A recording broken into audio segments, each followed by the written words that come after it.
Hello, Dokmotos here. Ito bagong bili nating Nipa Hot. 220 lamang. May naglalako, natawaran natin ng 200. So sobrang init ngayon dahil summer. Ito ay nilagyan na muna ng plastic varnish para hindi siya masira agad at maging stable po yung kanyang, hindi siya lupay-pay, stable yung kanyang pagkagawa. Kasi titigas siya, it hardens, and then pagka nabasa hindi rin po siya mabubulok agad. Dalawa po ito peraso. Yan. So pinapatuyo lamang natin. Yan, so napaganda. Parang magbubuwan ng wika lang ng sa Agosto. Pero yun nga po ay gamit na gamit para tayo ay makaiwas sa heat stroke. Okay, ito plastic varnish, natural color.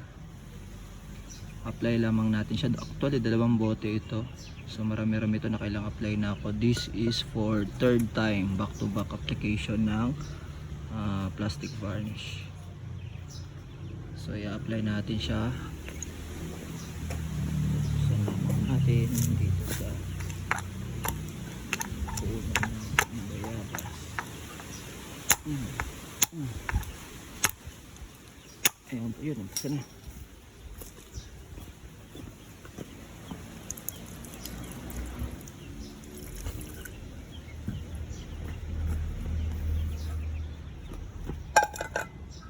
Gamit ang paintbrush na Didos, pairan natin siya paikot.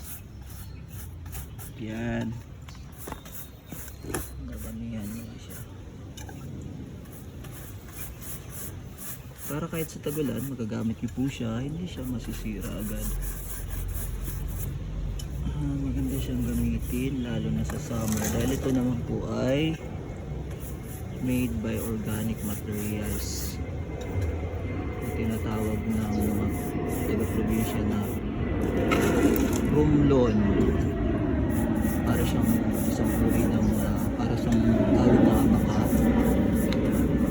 pero yung mga dahon niya parang iwa-iwalay siya, parang nipa, mag-aanak rin ang nipa. So guys, paikot, parang sasayaw ng maglalatik.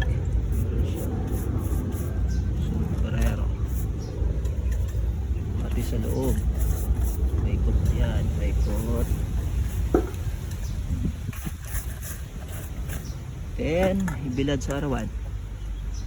That's the step, bilad sa arawan for 30 minutes.